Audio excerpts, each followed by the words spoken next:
What's up, guys? Jay, MorninAfterKill, and it's no secret around here that I was a huge fan of the original Titanfall. In fact, I was such a big fan of the first Titanfall that I went out and pre-ordered the Titanfall Collector's Edition that came with the 2-foot-tall Titan statue.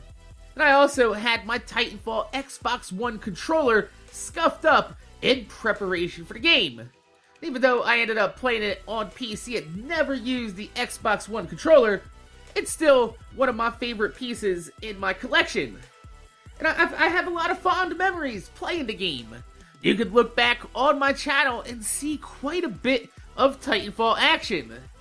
Sadly though, the game didn't really do too well.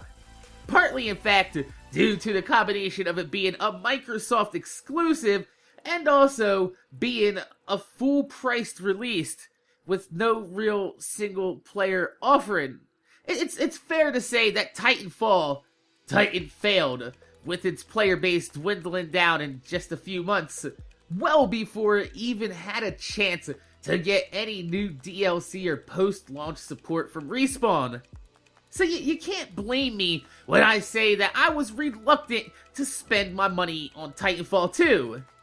Even after playing the beta, I still wasn't sold that the game was going to receive any attention post-launch.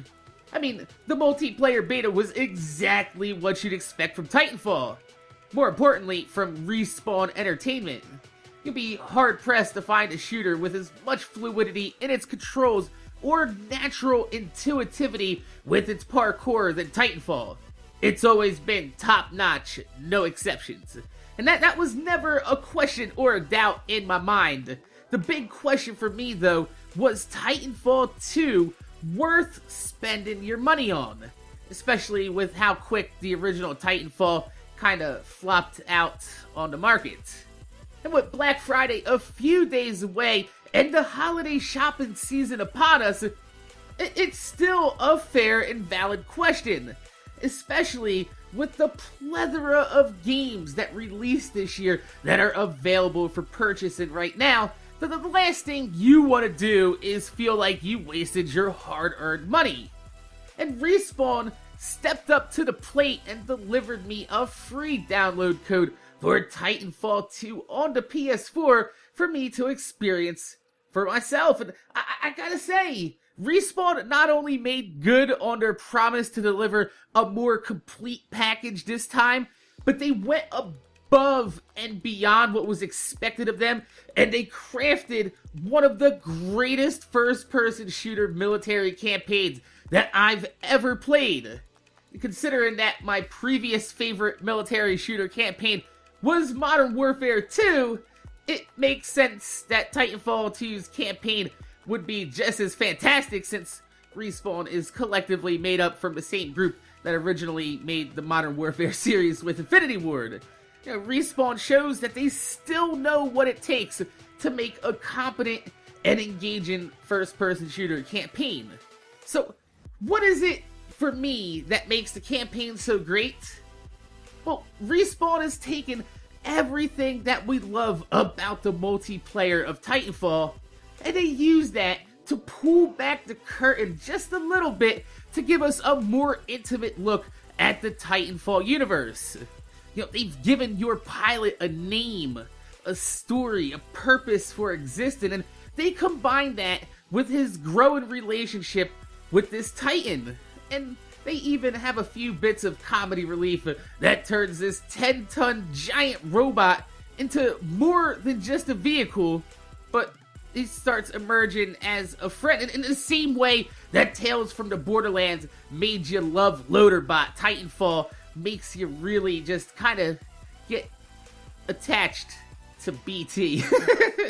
And they've layered all of this on top of some fantastically paced action, over-the-top set-piece moments, and in between some very awesome puzzle mechanics based around not just wall running and parkour, but also in the later levels, some of the puzzles become very Portal-like in nature. However, I'm not going to show any of that because I don't want to spoil that awesome holy shit moment that you get when you figure out exactly what's going on and how to use this mechanic. But suffice it to say, it is really smart use of mechanics in game, one that I haven't seen used in any other games yet.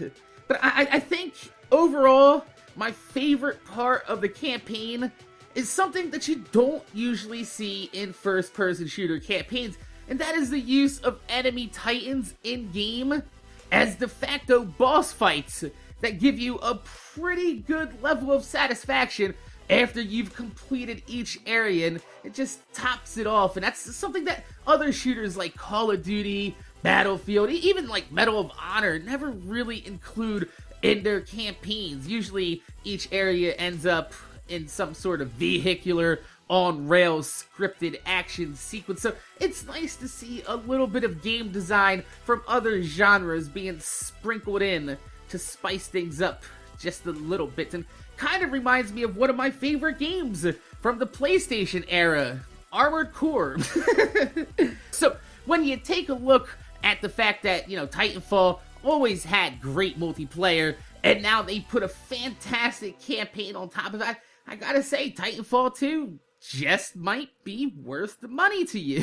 So, my name is Jay, MorninAfterKill. I want to thank you guys for watching. Make sure you guys rate, comment, subscribe. If you could leave a thumbs up on the video, I'd highly appreciate it, because it gives me motivation to make more videos for y'all motherfuckers and watch my motherfucking videos. But let me know in the comment section down below. Have you played Titanfall 2 yet?